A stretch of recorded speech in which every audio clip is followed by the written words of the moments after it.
Hello and welcome back to Miss Hannah Loves Grammar. In this video we'll be unpacking how the theme of duality permeates across the novella The Strange Case of Dr. Jekyll and Mr. Hyde by Robert Louis Stevenson. So duality as a word is rooted from the Latin duo, which simply means two parts.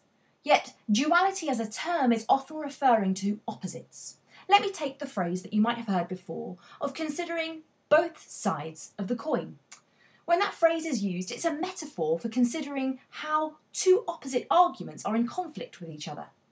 And this idea of conflict through opposition is something that's been rumbling through the ages. The ancient Greeks, with their philosophies, talked of the conflict between the body and the soul.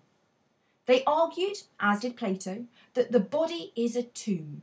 So evil came from a soul that never ended, taking over your body that was finite and could not live forever. And Stevenson is no different. Although he's writing in Victorian times, he's very aware of the ancient Greeks when he's creating these two opposing characters. So we meet Dr. Jekyll, a kind, generous and good man through the eyes of society, living life with secret sin that scares him. So his solution is to use his knowledge of science to create a concoction that will separate out his being into two. The goodness being him, Dr. Jekyll, and the evil becoming a man named Mr. Hyde. So Hyde is a product of this experiment, for Jekyll to be free of his sin, but as we learn, the conflict between impulsive desire and leading a moral life does not end well for Dr. Jekyll. He ends up taking his own life, and therefore duality does not seem to be resolved within the text. Yet, duality is what this text is most famous for. And so as we unpack this theme across the novella, we'll be considering how duality is shown to unpack human nature, the way that good and evil is represented, and also how appearance and reality is shown. We have to question why Stevenson is presenting this to Victorian readers, and ultimately we need to situate this novella in its bigger societal impact. Today, people talking of Jekyll and Hyde qualities are often referring to extremes within an individual. And even to this day, in psychiatric handbooks, Jekyll and Hyde is often seen as the seminal text referring to multiple personality disorder, albeit in quite a layman's sense. So for us, the idea of duality as we unpack it is pivotal to not only your study of literature, but to your interest beyond into the world within which we live. So let's kick off by unpacking the duality of human nature. Stevenson offers us a few little clues into Jekyll's human nature and the sense of a little bit of conflict within him. The first being the fact that one day he's incredibly sociable, and yet we learn in the novella that another day he'll shut himself away. Another insight is his decision to give everything in his will to Mr. Hyde. For such a respectable and incredibly scrupulous man, by all of his friends' accounts, this seems like a very rash and strange decision. Yet the reality is, the bulk of the work of the duality of human nature is revealed to us in chapter 10, in Jekyll's statement. And he refers to this as the thorough and primitive duality of man.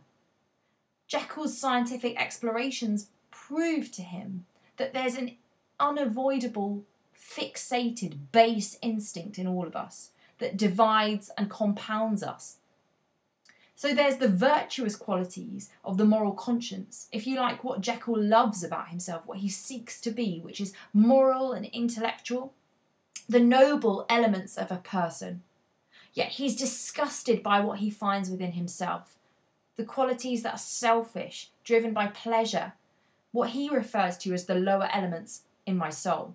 And that links back to what I mentioned at the start of this video, with the Greek philosophers talking about the separation of the body from the soul and the conflict of the soul committing evil sin and imposing that on the body. So what he seeks to do, what Jekyll's hope is, remains with the idea of concealing his pleasures, with a morbid sense of shame. He longs to get rid of those parts of himself that he cannot get rid of. We don't quite know what the pleasures are, what the shame lies in, and there's definitely scope for us to unpack that in a future video. But chapter 10 in this statement is littered with the conflict of his internal struggle, if you like, even before Hyde is concocted and shared with us. Jekyll learns that he is radically both virtuous and selfish, and he hates that about himself. Yet his fatal attempt to separate those elements of his nature is what he refers to in chapter 10 as doomed to such a dreadful shipwreck. It's doomed because it cannot be done. No matter the potion, no matter the option, there is no hope because he is inextricably unable to disentangle those elements of himself. He says at one point he cannot disentangle the multifarious, incongruent and independent denizens. And that statement implies that maybe human nature isn't simply made of two, but maybe multiple elements. And I think that phrasing, multifarious, there's loads of them, incongruent, they don't even go together, independent, these could be separate beings found within us. And a denizen is such an interesting word choice. That noun refers to things living within, if you like, inhabitants of us, citizens found within us. There's a conflict in this language of the ugly nature of it, if you like, incongruent, it doesn't fit together beautifully, multifarious, it could look like any guise.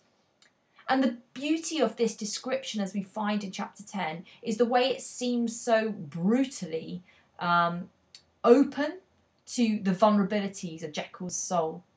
And the reality as he begins to get closer to this evolution of Hyde, if you like, is that man is not truly one, but truly two. He's referring there to looking at Hyde.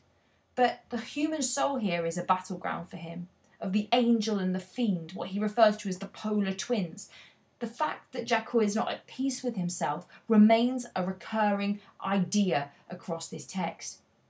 When he looks upon Hyde for the first time, he refers to him as looking human and natural. How interesting. This creature is meant to be evil.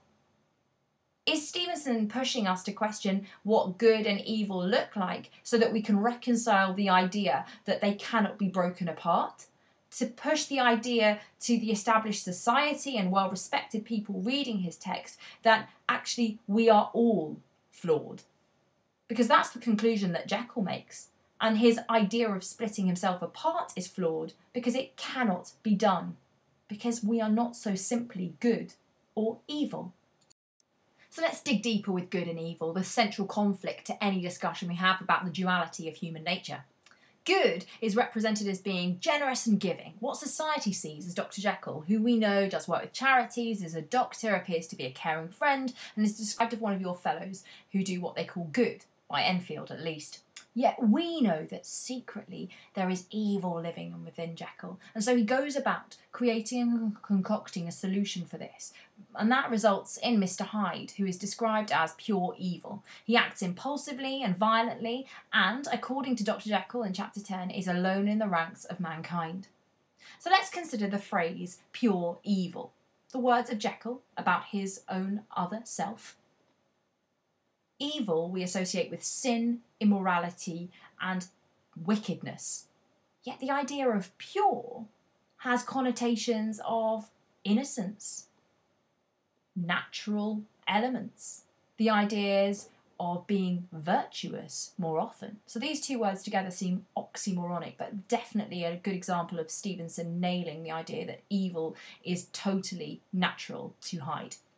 The acts that we know of Hyde being violent are charted across this novella, hence we're intrigued as to who this man really is.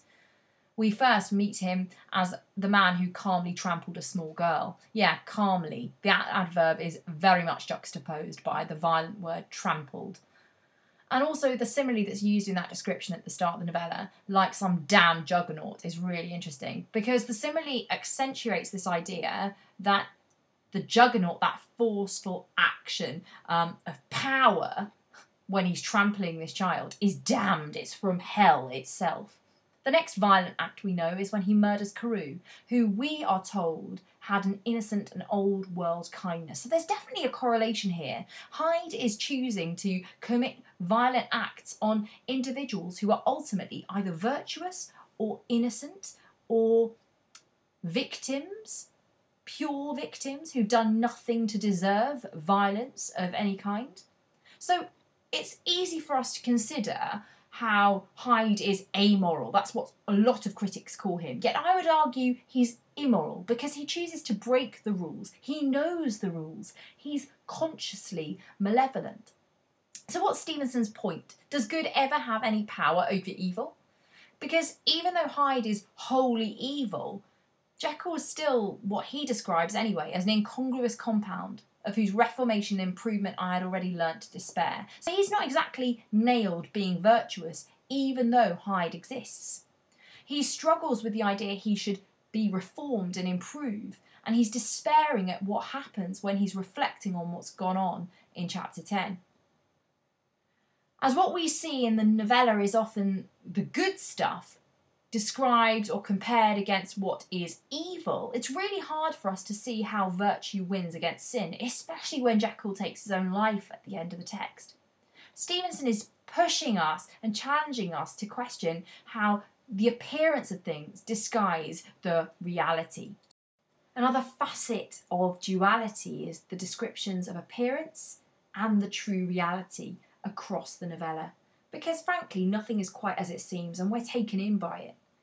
Yet the description of Hyde is a beautiful way of considering appearance in action.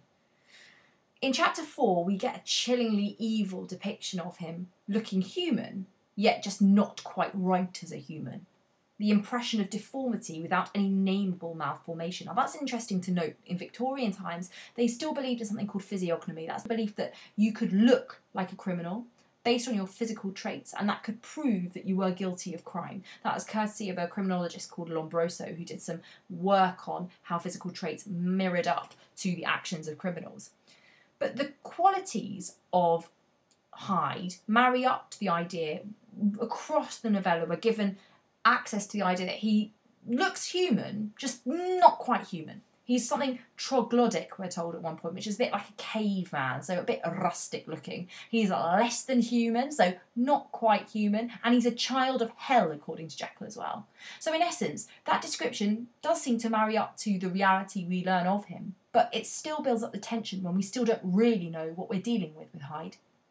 The next element is the power of the door as a gateway for us to understand the characters that live behind the door and for us to understand a little more of how these characters choose to live. Symbolically, in literature, doors are the opportunities that are granted for you to open the door.